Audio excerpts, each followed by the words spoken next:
La arena del desierto susurra, como si murmurara los nombres de los muertos. 50.000 romanos desaparecieron en una tierra donde no hay ni ríos ni caminos, ni cuerpos, ni armas, ni rastro, solo el viento sobre las dunas silenciosas, que pudo borrar a toda una legión entrenada para conquistar el mundo.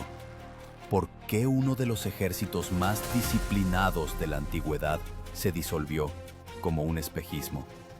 La respuesta está oculta en la frontera del imperio, donde el poder de Roma se encontró por primera vez con el caos de Oriente. Y cuanto más nos adentramos en el polvo de los siglos, más preguntas surgen. ¿Y si esta legión no pereció, sino que continuó viviendo bajo estandartes ajenos? Todo comenzó en el verano del año 53 antes de nuestra era. Marco Licinio Craso, el hombre más rico de Roma y uno de los triunviros, condujo 7 legiones, alrededor de 40.000 infantes y 10.000 jinetes, a través del Éufrates. Su objetivo era conquistar Partia, un imperio que se extendía por el territorio del Irán moderno. Plutarco escribió que Craso no anhelaba la gloria, sino el oro. Quería alcanzar en grandeza a Julio César y Pompeyo, y soñaba con llevar al Senado las llaves de Oriente. Estos guerreros avanzaban como un torrente de hierro. Cada legionario cargaba sobre sí hasta 30 kilogramos de equipo: armaduras, armas, raciones secas, estacas de madera para el campamento. Se movían por un antiguo camino, donde incluso una sombra valía una vida. El calor en Mesopotamia podía subir por encima de los 50 grados. Bajo el sol que convertía la arena en metal incandescente, los legionarios cubrían sus rostros con los pliegues de sus capas, pero el aire permanecía tan denso que tenían que respirar por la boca, como un pez en la orilla. La formación de combate de la que los romanos se enorgullecían se llamaba testudo, tortuga. Los soldados levantaban sus escudos sobre sus cabezas, formando un caparazón continuo que protegía de las flechas. En Europa, esto era un milagro de disciplina casi impenetrable. Pero en Carras, la ciudad donde ocurriría su perdición, la testudo se convertiría en su trampa. Craso ignoró los consejos de sus aliados, quienes exigían avanzar a lo largo del río, donde había agua y provisiones. En cambio, condujo al ejército hacia el interior del desierto, confiando en guías árabes. Los historiadores creen que fue entonces cuando ocurrió el primer error. Los guías podrían haber sido sobornados por los partos. Los romanos siguieron avanzando, hasta que se quedaron sin agua. Los labios secos, agrietados por el viento, convertían las órdenes de los legados en sonidos roncos. Los soldados lamían sus espadas para sentir al menos una gota de humedad. Un legado es el adjunto de un general, un oficial superior responsable de una sección separada del ejército. En la campaña de Craso había varios, y fueron ellos quienes le suplicaron que diera la vuelta. En sus ojos ardía el fuego de la ambición, que ya entonces se convertía en llama de locura. Él creía que vencería, como César había vencido en la Galia. Pero la Galia era verde y húmeda, y aquí, el desierto, cuyas leyes estaban escritas en la arena. En el horizonte aparecieron por primera vez los exploradores partos. Se movían rápido, como sombras. Sus caballos estaban cubiertos con armadura, y a la espalda de los arqueros brillaban las aljabas. Los legionarios se miraban con inquietud. El enemigo era invisible, como el propio calor. La arena crujía bajo sus pies, y adelante ya se levantaba polvo. El presagio de una tormenta que cambiaría la historia. En aquel instante, Craso comprendió que había entrado en combate, no con hombres, sino con el propio desierto. Y cada paso adelante acercaba a su ejército no a la gloria, sino a una desaparición que 2000 años después aún provoca escalofríos en historiadores y arqueólogos que buscan las huellas de la Legión Perdida. La llanura arenosa bajo Carras se extendía hasta el horizonte, como si la propia tierra hubiera decidido poner a prueba la resistencia de los hombres. Cuando los primeros destacamentos partos aparecieron a lo lejos, los romanos aún creían en su invencibilidad. Pero pronto la confianza se trocó en incomprensión.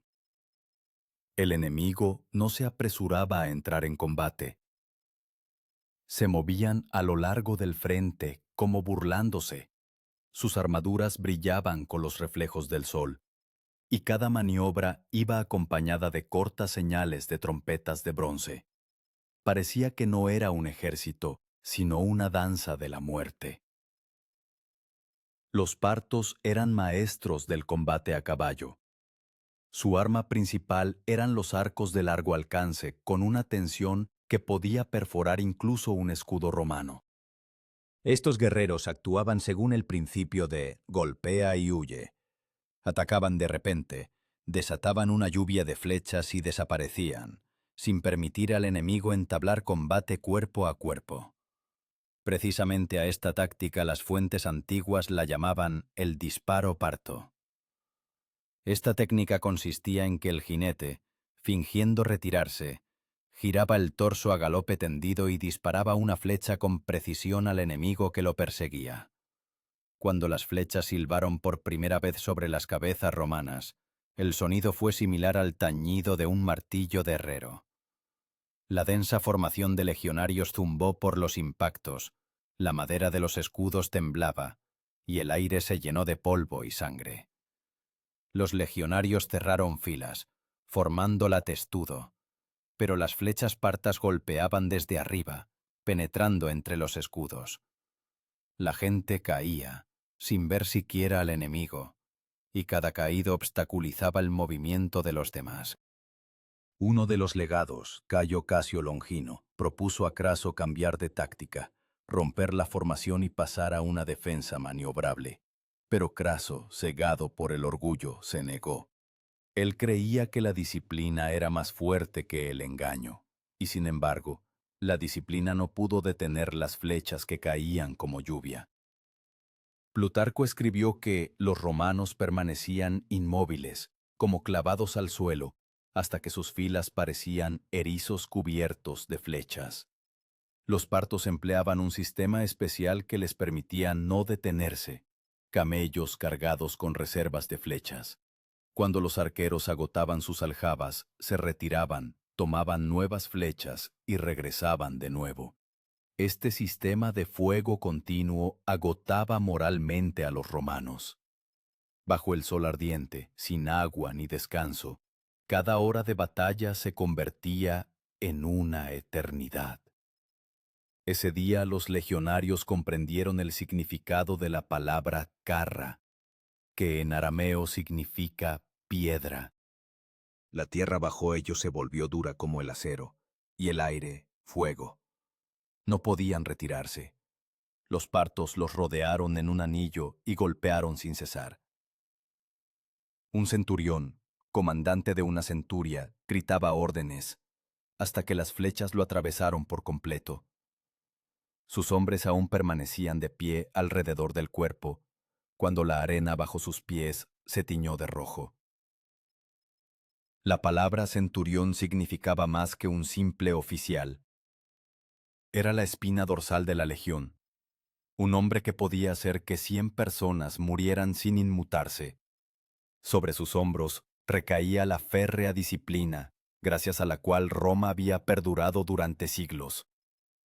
Pero en el desierto de Carras la disciplina se volvió contra ellos. Encadenó la voluntad, obligándolos a permanecer donde deberían haber huido. Craso intentó esperar, esperando que los partos agotaran sus flechas. Pero en su lugar apareció el hombre del que comenzó la leyenda de la perdición de la legión, Surena. Él era el comandante en jefe de los partos y provenía de un antiguo linaje al que se sometían regiones enteras.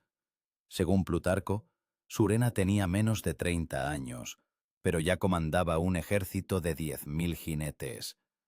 Su caballería estaba compuesta por catafractos, jinetes fuertemente armados con corazas de acero. Estos hombres se movían como un solo ser, brillando con sus armaduras bajo el sol, como una enorme serpiente de metal. Cuando Surena condujo a sus hombres al ataque, los romanos escucharon por primera vez un nuevo sonido, un bajo estruendo de tambores que, según los cronistas antiguos, penetraba el alma. Los partos utilizaban tambores gigantes de cuero para asustar al enemigo. El sonido llegaba en oleadas, haciendo que el corazón de los legionarios latiera más rápido. La gente comenzó a perder la formación. Surena fingió retirarse. Craso, al ver al enemigo en fuga, ordenó perseguirlo. Pero fue en ese momento cuando la caballería parta hizo aquello para lo que había sido creada. Girando a galope tendido, desataron miles de flechas sobre la espalda de los romanos. Un disparo parto perfecto. La arena hirvió, la gente caía, los caballos relinchaban. El aire temblaba de calor y dolor. Aquellos que intentaban esconderse detrás de los escudos morían de pie. Casio suplicó a Craso que detuviera el avance, pero éste gritó que el honor no permitía la retirada.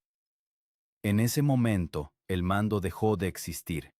Las legiones comenzaron a desmoronarse desde dentro. Los partos golpearon sin cesar. Al anochecer, las flechas disminuyeron, pero la sangre ya corría como ríos. Plutarco escribió que los cuerpos yacían tan densamente que los caballos partos tropezaban con ellos. El cielo se tiñó de color cobre, y el polvo cubrió el sol. Craso dio la orden de retirarse a Carras, pero el camino era largo y la noche trajo un nuevo horror: el frío.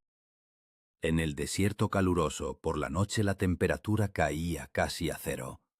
La gente temblaba, apretándose contra sus compañeros muertos para calentarse. No sabían que al amanecer, los partos les cortarían el camino. Y entonces comenzaría lo que los historiadores llamarían la huida sin dirección. Aquellos que quedaran vivos irían donde no hay agua, no hay sombra, y donde el propio desierto devoraría sus nombres. Y solo una pregunta resonará a través de los siglos: ¿a dónde desaparecieron 50.000 romanos? ¿Desaparecieron realmente? ¿O sus descendientes aún viven en algún lugar entre las arenas, sin sospechar que llevan la sangre de Roma? La noche después de la batalla de Carras era más negra que el propio cielo. La luna se ocultó tras el polvo, y los legionarios, vagando por la arena, no se veían ni a un brazo de distancia. Sus pasos eran desiguales. Las armas golpeaban contra las armaduras. La respiración escapaba de sus gargantas resecas como un chirrido. No sabían a dónde iban. Solo una palabra rondaba en la cabeza de cada uno: salvarse. Craso, cansado, pálido, con la mirada de un hombre que lo ha perdido todo, cabalgaba en silencio. De 40.000 soldados, apenas quedaban 20.000 capaces de combatir. El resto yacía detrás, muertos o moribundos. Cayo Casio Longino, uno de los últimos legados, persuadió a Craso para que se dirigiera al norte, hacia la frontera armenia, donde tenían aliados. Pero Craso, desesperado, se mantuvo en el camino hacia Carras, esperando refugiarse tras las murallas de la ciudad. Carras es una pequeña ciudad-puerto, un antiguo oasis en la ruta comercial entre Mesopotamia y Siria. Allí había pozos, y la sola idea del agua impulsaba a los soldados hacia adelante. Pero el camino a Carras pasaba por una llanura donde no había árboles ni ríos, solo raras colinas que recordaban antiguos túmulos. Los guerreros avanzaban, tropezando, como sombras. La arena bajo sus pies ya no solo estaba caliente, estaba viva. Absorbía la sangre, se metía en las botas, quemaba la piel. Algunos arrojaban sus escudos para ir más rápido. Otros se quitaban los cascos para poder respirar un poco. Pero en este infierno, cada debilidad se convertía en una sentencia de muerte. Los partos no persiguieron de inmediato, esperaban.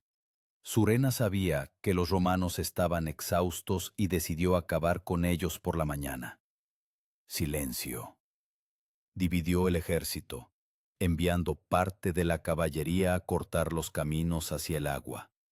La noche se convirtió en una trampa. Los legionarios se alinearon alrededor del campamento, clavaron escudos, colocaron estacas, como se les había enseñado. Esto se llamaba castrum, un campamento de marcha, siempre igual, foso, empalizada, centro con la tienda del comandante. Incluso muriendo, un romano no olvidaba el orden, pero en Carras, este orden se convirtió en un símbolo de impotencia. Los legionarios cavaban la tierra con sus espadas, porque hacía tiempo que habían abandonado las palas. La arena se desmoronaba, y el campamento no mantenía la forma. El agua se acabó. En los barriles solo quedaban gotas, que los oficiales superiores se repartían entre ellos. Los soldados susurraban que Craso estaba maldito, que los dioses les habían dado la espalda. Alguien tiró el águila, el estandarte de la legión, el emblema de oro de Roma. Esto era un sacrilegio, equivalente a la traición. En circunstancias normales, se castigaba con la muerte. Pero ahora nadie levantó el estandarte.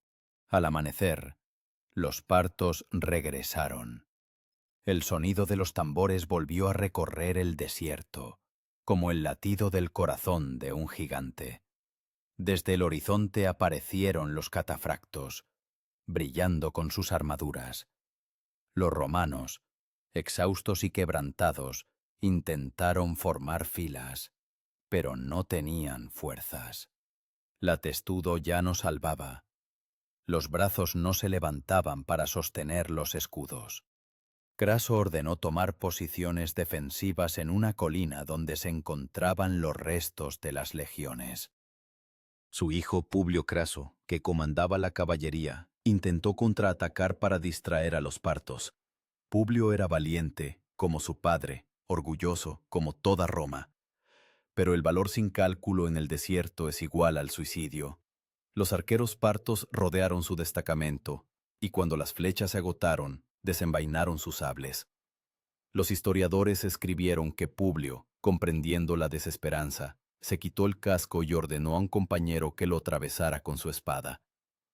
Su cabeza fue más tarde ensartada en una lanza y llevada al campamento de Craso. Cuando el padre la vio, no pronunció palabra. Solo con la mirada se encontró con el silencio de sus soldados, y esa mirada era más terrible que cualquier discurso. Surena propuso negociaciones. Prometió perdonar la vida a Craso si éste rendía su ejército. Pero los partos rara vez cumplían su palabra. Craso, sin embargo, aceptó, no por sí mismo, sino por aquellos que aún estaban a su lado. Fue al encuentro, llevando en sus manos las insignias de mando, un bastón y un anillo. Pero la conversación rápidamente se convirtió en una trampa. Según una versión, cuando Craso se negó a montar el caballo que le ofrecieron, comenzó una reyerta.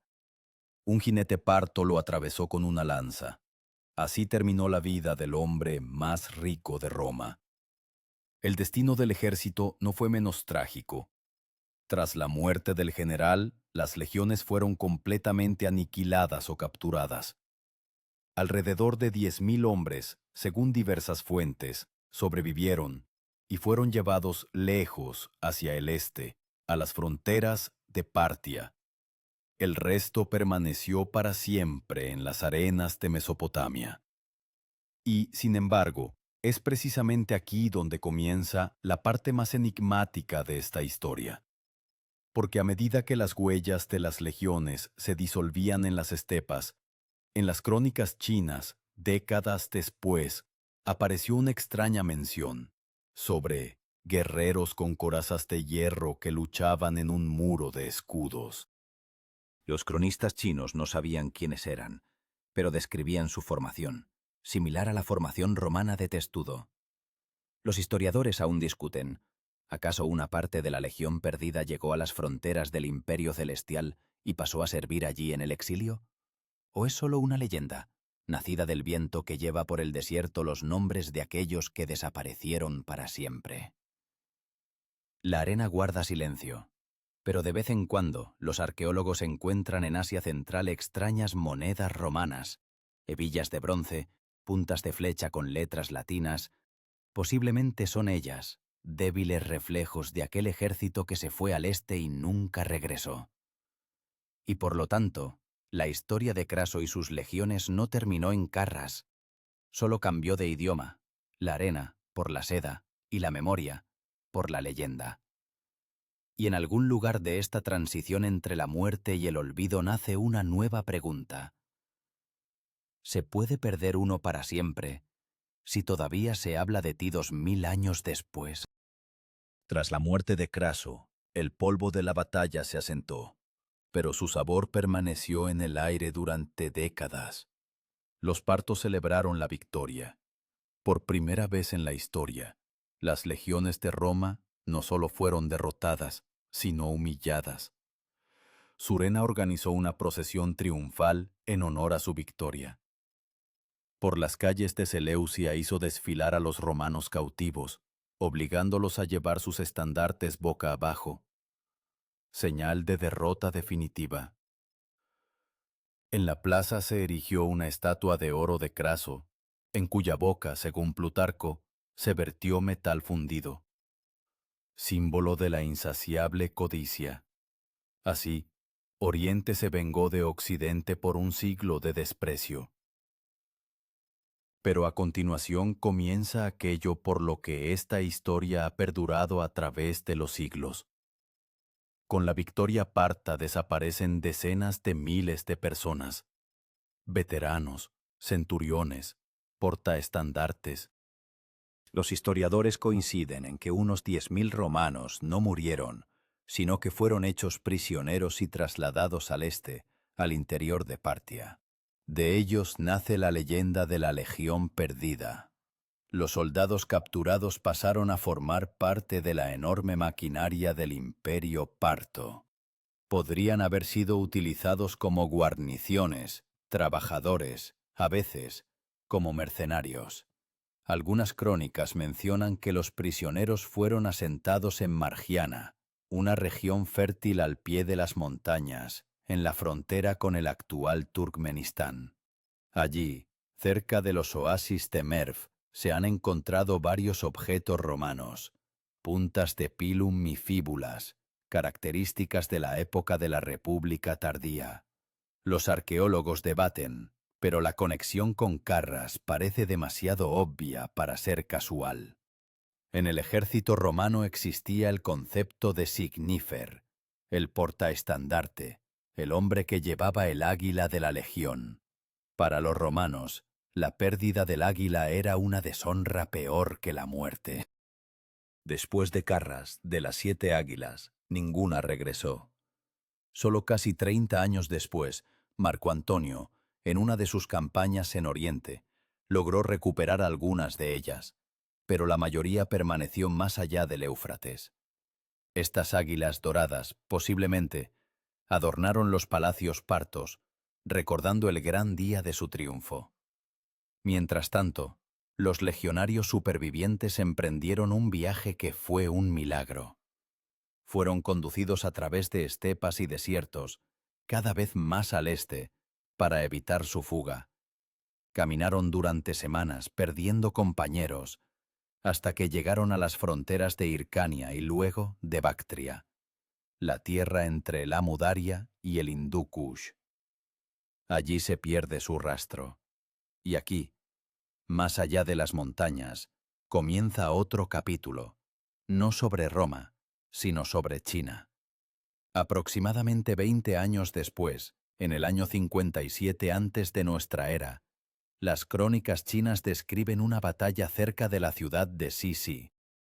El ejército imperial de la dinastía Han se enfrentó a un misterioso destacamento de mercenarios, a quienes los chinos llamaron guerreros pez, debido a sus brillantes armaduras metálicas. Se formaban en un denso cuadrado y se cubrían unos a otros con escudos desde arriba, exactamente como la testudo. Los cronistas Han escribieron que estas personas hablaban un idioma incomprensible, llevaban espadas cortas y obedecían órdenes estrictas. Su formación parecía inusual incluso para el ejército chino, que se jactaba de su disciplina. Más tarde, estos guerreros fueron capturados y trasladados a la provincia de Gansu, donde fundaron un asentamiento llamado Li-Zen. Esta palabra se puede traducir como gente honesta o fieles. ¿Es una coincidencia que suene casi como el latín legión? Los historiadores modernos debaten. Algunos lo consideran una coincidencia, otros, el último rastro de los romanos en el fin del mundo. El investigador estadounidense Carlos Sayer escribió que el análisis de ADN de los habitantes locales de Lishen mostró un alto porcentaje de características europeas: cabello claro, ojos grises. Los arqueólogos descubrieron aquí restos de una fortaleza con una distribución que recordaba a un castrum romano. Foso, terraplén, calles rectas en ángulo recto. Pero si estas personas eran descendientes de romanos, ¿en qué se convirtieron? ¿Soldados? ¿Prisioneros? ¿Mercaderes? ¿Nacidos ya bajo otro cielo?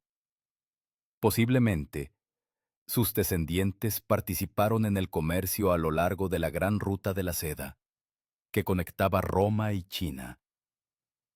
El término catapractario, jinete pesado, completamente cubierto de armadura, como el catafracto romano, entró en los tratados militares chinos ya en tiempos de la dinastía Tang. Esto es un testimonio de cómo el arte militar occidental se absorbió en la tradición oriental. La huella de Roma no se disolvió en la arena, sino en la sangre, en las armas, en la memoria. Surena murió poco después, ejecutado por su propio rey, que temía su popularidad. Así un héroe desapareció, como el otro, y ambos dejaron tras de sí solo leyendas. Pero las leyendas viven más que los imperios. Cuando los arqueólogos modernos se adentran en las estepas de Turkmenistán y Gansu, no ven simplemente tierra, sino un mapa de huellas invisibles. Cada fragmento de metal, cada hueso, encontrado entre las arenas, es como una voz desde las profundidades de los siglos. Y quizás, en una de esas voces, todavía resuena el juramento que los romanos daban a su águila. Roma no cae, mientras nosotros estemos en pie. Ellos se mantuvieron, incluso cuando el imperio olvidó sus nombres. Y posiblemente es por eso que la leyenda de la legión perdida de Craso no murió. Simplemente fue más allá, a donde Oriente se encuentra con Occidente, donde ni siquiera la muerte es capaz de borrar el recuerdo del deber. La ruta de la seda, que cruza los desiertos y montañas de Asia Central, fue durante siglos no solo una ruta comercial. Fue una arteria de la memoria.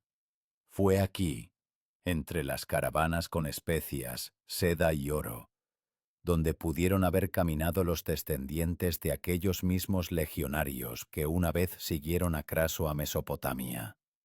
Sus nombres hace tiempo que se borraron, pero sus pasos, como un eco, resuenan en la arena entre Merv y Dunhuang. En el ejército romano existía el concepto de veteranus, veterano, un soldado que había cumplido 20 años de servicio y ganado el derecho a la tierra. Estas personas solo conocían la guerra. Si realmente sobrevivieron y permanecieron en Oriente, es probable que ellos se convirtieran en el núcleo del misterioso destacamento que los chinos llamaban guerreros pez. Su habilidad para mantener la formación, su disciplina y sus destrezas de combate no podían desaparecer. En las crónicas Han se dice que después de la batalla de Chi Chi, los chinos se asombraron no solo por las armas de estas personas, sino también por su comportamiento. No pidieron clemencia, no intentaron huir, sino que lucharon hasta el final, cubriéndose unos a otros incluso en el momento de la muerte. Esto recordaba no una forma de pensar asiática, sino romana, a través del deber, el orden y el honor. Posiblemente por eso su asentamiento de Lichen se convirtió en un símbolo de fidelidad en la cultura china.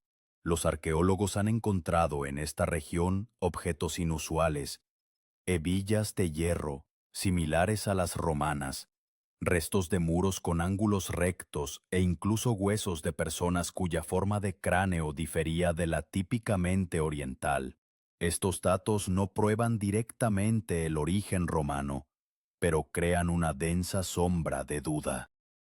El historiador Stephen Keegan escribió que la probabilidad de la existencia de una legión oriental es demasiado hermosa para ser casual y demasiado lógica para ser una invención. Si los romanos realmente llegaron a China, fueron testigos de otro mundo. Aquí el ejército no se sometía a la gloria personal como en Roma, sino al principio del orden celestial. Cada soldado era parte de una gran armonía, no de una valentía individual. Para un romano, acostumbrado a la idea de virtus, valentía y coraje personal, esto fue un cambio de conciencia. Y sin embargo, quizás fue precisamente esta filosofía la que les permitió sobrevivir. Posiblemente, parte de los cautivos adoptaron nuevos nombres, nuevas familias, nuevos dioses. Dejaron de ser ciudadanos de Roma, pero conservaron algo inacible, la costumbre de construir caminos rectos, erigir campamentos en ángulo, hablar de forma concisa y precisa. En algunas aldeas de Gansu todavía existen festividades donde los hombres marchan al ritmo que recuerda las maniobras romanas. Y nadie recuerda ya por qué. El término dux en la antigua Roma significaba líder, comandante de campo. Precisamente tales dux pudieron haber liderado los restos de la legión perdida, convirtiéndose en mercenarios que servían a los gobernantes locales. Posiblemente, uno de ellos se convirtió en el progenitor de un nuevo linaje, ni romano ni chino, sino fronterizo, que abarcó ambas culturas. Pero para Roma, la derrota en Carra se convirtió en una cicatriz que no se curó durante siglos. El Senado intentó olvidar el nombre de Craso, su linaje fue deshonrado, pero el miedo a Oriente permaneció. Después de Carras, los generales romanos evitaron durante mucho tiempo las campañas directas más allá del Éufrates. Incluso César, que se preparaba para vengar la derrota, no lo logró. Su muerte en el Senado puso fin a ello. La guerra con Partia quedó inconclusa.